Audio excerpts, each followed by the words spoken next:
So we're seeing Jerusalem from the southern section, and you can have a good idea, right, of the city of David. Right, you can have the city of David's boundaries, right, are very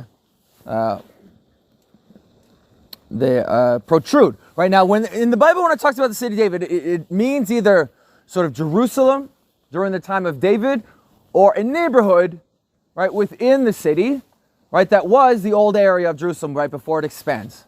Right, this is really what it's talking about, the city of David, and they're talking about this sliver, right, of land that's sandwiched in between the two walls, right, and that's roughly the size of Jerusalem when David conquers it, and it expands to the north, right, during Solomon's time, right, and we can see the broad wall, right, or the first wall, right, extend, sort of come out from the southern tip of the city of David, goes up the western ridge line, right, and then turns right.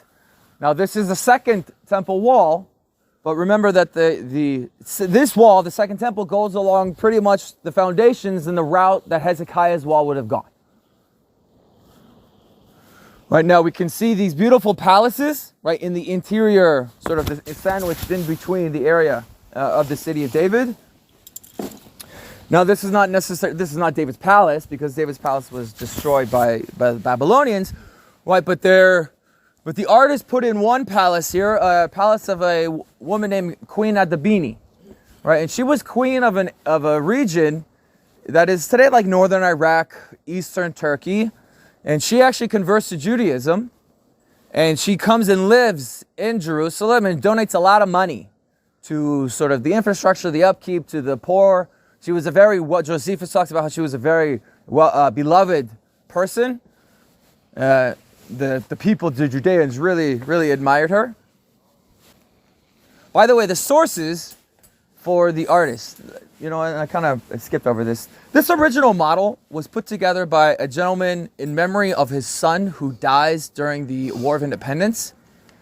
And he was like a lover of history, and so he wanted to build this sort of model in his memory. And he owned a hotel. It's called the Holy Land Hotel, and this model was in the lobby, right, of this hotel. And the sources that the artist used are Josephus, the Talmud, the Bible, right, and people like Philo of Alexandria, also a Jewish sort of historian from the 1st century BCE. Right, so he tries as much as he can to go according to what the contemporary writers. He uses some artistic license, right? For instance, the theater, right? We see that theater in sort of the upper city. We don't know that that's where the theater is. Josephus says that there is a theater in Jerusalem that existed. He doesn't say where and what neighborhood, so the artist puts it there. He probably put it there because that is where the aristocracy and the elite of Jerusalem society live, right? These are the most Hellenistic and sort of Romanesque people. So it makes sense that you would have it in their neighborhood, right? They might frequent it more often than people in the low-income housing that you see going along the slope. Right, now that's also a little bit of artistic license, and he uses it's a pretty good logic actually for it. Why is the low-income housing, like these poor people's, on the slopes? Right, because when it rains in Jerusalem, right, from the upper city, all this rain is, all this water is going to be pouring down their streets, right, and it's going to be taking any trash or anything that's in the streets up above, and so you might have some nasty things flowing down in front of your door on the way out. So only the poor people would live down there. There's no historical evidence pointing to this, but it's an interesting theory. It's nice. It works to a certain degree. Now we can see the southern wall, and we can see the two entranceways, the double gate on the left and the double gate on the right. Now the double gate on the right, that's actually that's an inaccuracy, right? That is, not so sure why that mistake was made, because it was known that the entranceway to the Temple Mount was a triple gate. Right, and these were called the Huldah gates, right, named after the prophetess Huldah, who was said to be buried nearby. In fact, you see that little monolithic sort of pyramid structure right in front of the gates. That's to symbolize the tomb of the prophet Huldah. Now we can see, coming to the southern section of the city of David, right, just on the left of the wall. You sort of jump over the wall and you're in this empty pool, right? That's the pool of Siloam, right, or Brichat Shiloach.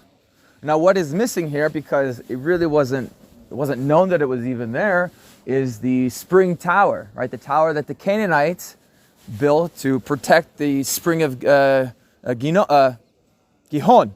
right? There would be something jutting out from the eastern wall of the city of David. Right, but either way, that is the pool of Siloam, and to the left of the pool, you see this drainage canal, right? This open air drainage canal, right? That is the Tyropian Valley, right? Or the Cheesemakers Valley that Josephus sometimes refers to. And that's the natural drainage path for this section of Jerusalem. And Herod, when he builds the Western Wall is actually covering this natural drainage system in that section, right? And so he needs to deal with the fact that he's covering up the natural drainage system. The water's coming anyway, and so it's going to need to drain somewhere. And so he actually makes an underground drainage system. Now here it's like open to the sky, right? But we know now that it was actually covered, right? And you can actually walk through this today, right? It's part of the City of David excavations. You can walk all the way from the pool of Siloam, right up, and you see these stairs, right, that are leading from the pool of Siloam back up to the Temple Mount. Right, it was like a 30-meter large or 30-meter long stairway that would have been covering, right, the irrigation channel below it. Right. In fact, Josephus tells us that during the revolt, once the Romans took over, captured the temple, right, the war's not over. They're still fighting in Jerusalem because they have to capture the entire lower city, and then they got to go up and capture sort of the western ridge, right? And you have Josephus talks about how Jewish, families and people were hiding in the sewer systems, right, of the city, trying to hide from the Romans. And the Romans realizing this, breaking the street and coming down and killing them.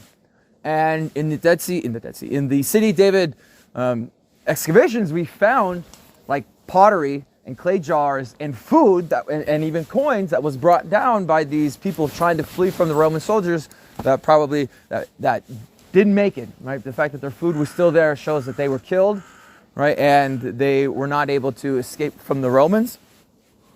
But you can actually walk up this drainage system today. And in fact, you can walk up from this drainage system all the way where you can see the foundation stone of the Western Wall, right? And then you can actually pop up right where this large staircase is. You see this staircase that's coming from the Western Wall to the city, right, that sort of goes like this, right? That's we saw just a little part of that archway sticking out of the Western Wall, right, when we were going up to the Temple Mount. That's called Robinson's Arch, right? And that's the largest archway that I'm aware of in the Roman world, something like 17.6 meters across, right? And it led to the Stoa, right? It was another entranceway for the people going into the Temple Mount. Right, and that's street level, right, that we would have seen also, right down below, and the rubble of the Western Wall crumbling down. Now, if you look beyond the arch, like the staircase, you'll see like a wall with some very tall arches, right, some very tall, thin archways, right. That was a bridge. It was a bridge / aqueduct that brought water to the Temple Mount. Remember, I said that the Maccabees, right, the Hasmoneans, they needed to legitimize their rule, right? And so one of the ways that they create a legitimization is that they are helping at the infrastructure of Jerusalem, doing all these projects. Like they renovated and widened the pool of Siloam, right? And they tapped into a spring from Bethlehem, about maybe 15 miles away or so, and then bringing the water skirting along the mountains, right, all the way up into the temple, right? And that bridge was part of that system that brought water. Now it was later also sort of widened or renovated to be a bridge for pedestrians, right? Mainly the priests. Remember, I said that the priests who live up on the Western Ridge, right? They don't want to walk down the hill and walk up the mountain, right? Oh, and then on the way back go down and up, right? They want to just have a nice little flat, direct line, and we saw the remnants of that in the Jewish quarter. So that is part of that bridge system, right? That connects, right, to the lovely houses. And here we can see, right, the lovely large houses, right, of the elite of Jerusalem society, right, with these gabled roofs, large courtyards, right? And we found these types of houses underneath the Jewish quarter today, right, with beautiful frescoes, beautiful, furniture, some very expensive glass. Chihuly is a very famous glass blower today in the world. And there was an ancient Chihuly, his name was Enyon, and he was from Lebanon. And we found some of his glass in the priestly houses there, right?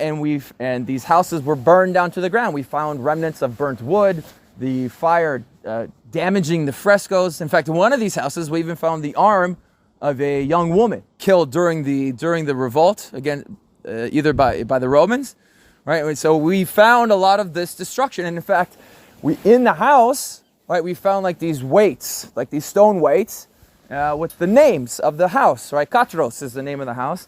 And interestingly enough, the rabbis in the Talmud, they talk about these different sort of priestly families in Jerusalem and how they were bad and they were corrupt and, curse the family of this, curse the family of this. And one of those families that they're cursing in the Talmud is Katros, right? Whose house we found.